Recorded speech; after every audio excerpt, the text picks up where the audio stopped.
Aujourd'hui, avec l'aide d'Allah Tabaraka wa Ta'ala, on va parler d'un sujet qui est très important, toujours dans notre série sur la jeunesse, qui concerne les relations amoureuses avant le mariage.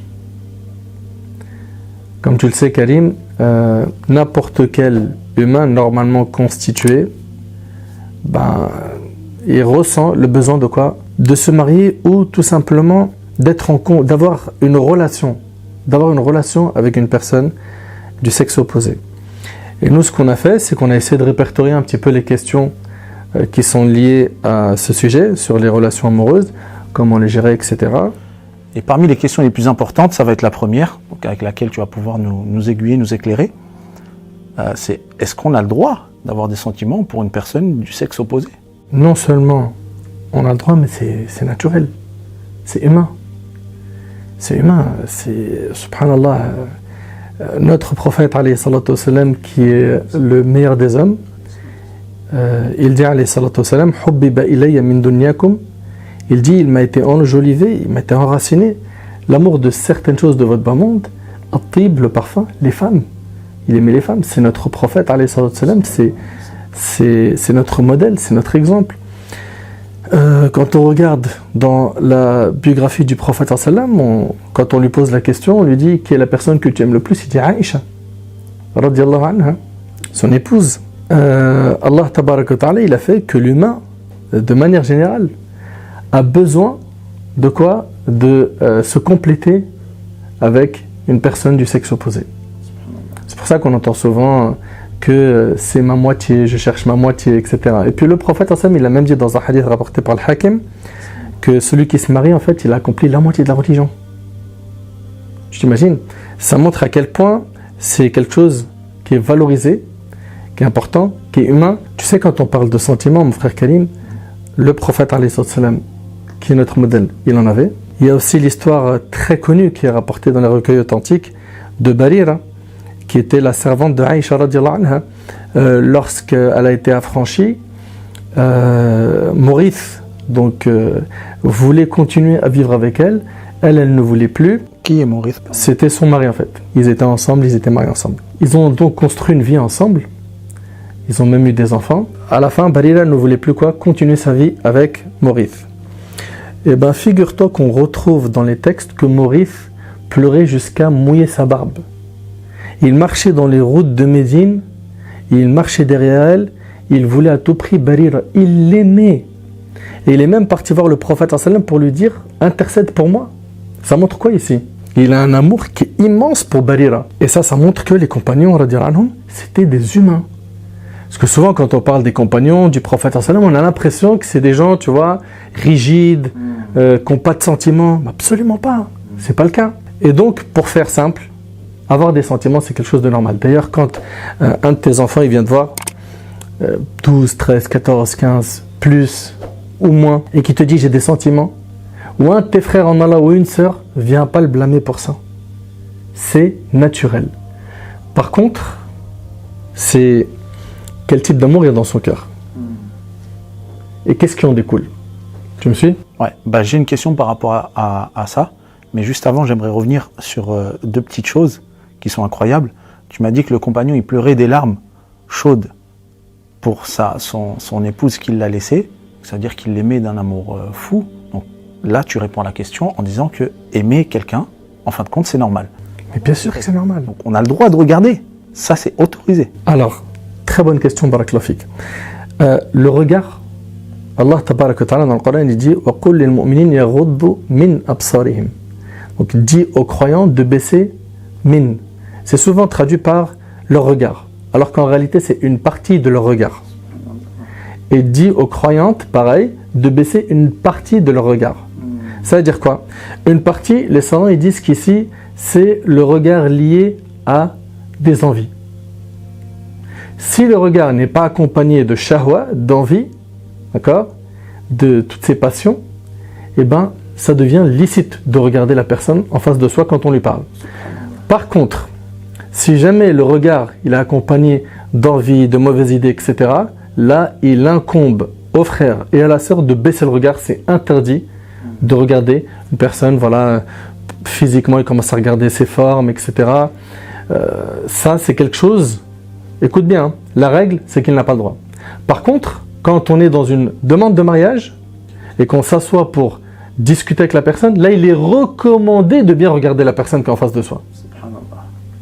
Ben, c'est un peu logique, subhanallah. Bah, c'est pas ce qu'on entend habituellement, en général. Mais c'est plus que logique. On n'est pas en train de pêcher un poisson dans l'eau, que ce soit du côté de l'homme ou de la femme. Il faut bien qu'ils trouvent leur compte. C'est un truc de fou. Bien évidemment, la base, c'est qu'ils vont construire un foyer sur le din, la religion, mais il faut qu'il y ait l'attirance physique qui comble tout simplement les besoins du frère et de la sœur. D'accord ? Il faut que les deux trouvent leur compte. Le prophète sallam, il dit même à Al-Mughira ibn Shu'ba que pour un projet de mariage, prends le soin de bien regarder la femme. Pourquoi ? Pour qu'en fait tu trouves ce qui va t'attirer et ce qui va te permettre de te marier. D'ailleurs, subhanallah, Jabir radiyallahu anhu, quand il a entendu que le prophète sallam, il a dit que quand quelqu'un il veut demander une femme, qu'il prenne le temps de bien la regarder. Pourquoi ? Pour qu'il trouve ce qui peut le conduire à quoi ? À passer cette étape et se marier. Et bien il se cachait. C'est un compagnon radiyallahu anhu, il se cachait pour voir ce qui en fait allait, comment dirais-je, l'amener à demander sa main. Mais c'est évident, le prophète lui-même, il recommande qu'il y ait quoi ? Des regards qui s'échangent dans les assises que l'on a, je balise bien mon propos, hein, ouais, dans l'intention de nous marier. D'accord ? C'est pas on est en train de s'asseoir pour papoter, raconter notre vie, se draguer, jeu de séduction, etc. Là, à la base, qu'est-ce que tu fais dans cette assemblée ? Et ça, on en parlera après, Inch'Allah. J'ai pas envie de brûler les étapes, mais c'est pas normal. Il y a un amour qui est permis. D'accord ? Et il y a un amour qui est interdit. L'amour permis, mon frère Karim, c'est celui où j'ai pas, en fait, joué le jeu avec le diable pour tomber dedans. Je m'explique. C'est un frère ou une sœur qui aime telle personne, d'accord, qui rêve même de se marier avec ce frère, qui rêve de se marier avec cette sœur, et ils n'ont rien fait de haram entre eux. Ça veut dire quoi ? Mais comment ils se sont aimés, tu vas me dire ? Normalement on s'aime, généralement on s'est fréquenté, on a papoté ensemble, etc. Ben, il est possible que ce soit tout simplement un voisin d'immeuble, un voisin dans le quartier, qu'elle voit souvent, ou bien quelqu'un tout simplement de la famille, ou un camarade de classe au lycée, à la fac, ou dans une association, dans un lieu de travail, okay, où elle parle avec respect aux personnes qu'elle côtoie dans le travail. Dans ce travail-là, il y a un frère qui est marquant par son comportement, sa piété, qui voilà, baisse le regard, qui fait très attention à lui, etc. Elle a observé ses qualités et elle a des sentiments, d'accord ? Elle peut même en arriver à aimer, d'accord ? Et on ne peut pas la blâmer, que ce soit donc cette femme ou ce frère, on ne peut pas les blâmer d'aimer quelqu'un sans avoir quoi ? Ouvert la porte du haram. D'accord ? Ça, c'est... Voilà. Ces gens-là, généralement, s'ils sont droits dans leurs bottes, ils sont bien dans la religion, ils savent qu'il y a quelque chose qui s'appelle le qadar, le destin. Ils y croient. Ils savent qu'on place notre confiance en Allah. Ils savent que le bien est dans ce qu'Allah nous a accordé. Ils savent que si c'est un bien, ce dossier viendra à nous. D'accord ? Sans qu'on ouvre des portes haram. Ils vont multiplier les invocations, ils vont voilà, peut-être parler à des personnes pour qu'ils essayent en fait de les connecter entre eux. En commun. Voilà, qu'ils connaissent, etc. D'accord ? Maintenant, l'amour haram, l'amour qui est interdit, c'est celui qui a été fait en ouvrant les portes qui nous ont été condamnées, qui nous ont été interdites. Je m'explique. Allah tabaraka wa ta'ala, il dit dans le Coran, et c'est clair comment Allah subhanahu wa ta'ala, subhanallah, il en parle, il dit wala taqrabu zina. N'approchez pas la fornication. La fornication, on le sait, que c'est un grand péché, qui est interdit dans le Coran, qui est interdit par la sunna du prophète sallam. On sait que ce qui en découle comme conséquence, c'est lourd ici-bas et dans l'au-delà. Et ça même, ça sera l'objet d'une intervention à part. Parce que si on parle de la fornication, on risque d'en parler pendant des heures. Donc ici, Allah subhanahu wa ta'ala, il interdit ce grand péché. Et il dit, n'approchez pas. N'approchez pas la fornication, c'est-à-dire quoi ? C'est-à-dire qu'il va falloir condamner toutes les portes qui peuvent m'amener à ce péché. Parmi elles, les jeux de séduction, la drague, prendre ton téléphone et puis on se WhatsApp, on se Snap, on discute jusqu'à pas d'heure, on rigole ensemble, on se voit seul ensemble, on se touche et après une fois que tu as franchi cette étape, le diable il veut aller un peu plus loin avec toi. Embrasse-la, essaye. Non, je peux pas, quand même. C'est une sœur, je veux me marier avec elle. J'ai pas envie de faire n'importe quoi. J'ai peut-être fait quelque chose avant de pas correct, mais pas sur ce dossier-là. Tu crois que le diable il va laisser tranquille? Il ne le lâchera pas jusqu'à ce qu'il tombe dans la fornication et qu'il dise next. Ça ne peut pas être la mère de tes enfants. Ça peut pas être la mère de tes enfants. Donc qu'est-ce qu'il y a? Il y a un amour qui est autorisé, d'accord? C'est celui où j'ai pas en fait ouvert une porte haram pour y arriver. Et il y a un amour qui est totalement interdit. Et ses conséquences, elles sont douloureuses. Par exemple, Karim, les exemples, j'en ai trop. c'est quoi les conséquences d'une relation haram? J'étais naïve, il m'a promis le mariage, il m'a promis monts et merveilles, des sourires, des belles paroles. Jamais de la vie j'aurais imaginé qu'il allait me salir, qu'il allait faire ça de moi. Puis jusqu'au jour où il a réussi avec le temps, là je te brûle des étapes, parce que des messages comme ça j'en ai reçu des paquets. Jusqu'au jour où j'ai perdu ma virginité. Après ça je lui dis vite, il faut qu'on fasse quoi?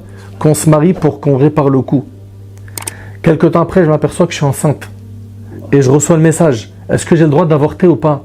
Donc elle, qui n'avait rien à voir avec ce monde, elle se retrouve, 1, à perdre sa virginité, 2, elle veut commettre aussi un péché, qui est quoi? L'avortement, qui est gravissime. Et chez les 4 écoles c'est haram. D'accord? Dans ce cas de figure, je parle. Donc, subhanallah, on va où? Ok? Donc, des histoires d'avortement, des tromperies. Et puis, il y a beaucoup de gens qui oublient une chose. C'est que ces gens-là qui ne viennent pas taper à la porte de ton papa pour demander ta main. En fin de compte, ils veulent pas se marier en vrai. Tout comme il a joué avec toi, il jouera avec une autre. Et ça se trouve même, et ça arrive souvent, qu'il a 20 dossiers qu'il gère en même temps. Ce qu'il fait avec toi, il le fait avec une autre, etc., etc. Et puis voilà. Faut qu'aujourd'hui, nos jeunes, ils entendent ça. Que nous, en islam, ça n'existe pas. Ça va peut-être bousculer les cervelles de certains. Ça n'existe pas, je sors avec une fille avant le mariage. Seul. Ok? Sortir ensemble, c'est impossible. Ouais, il est là, il la balade dans sa voiture, il va la chercher je sais pas où, on va boire un verre, pas forcément de l'alcool. Hein.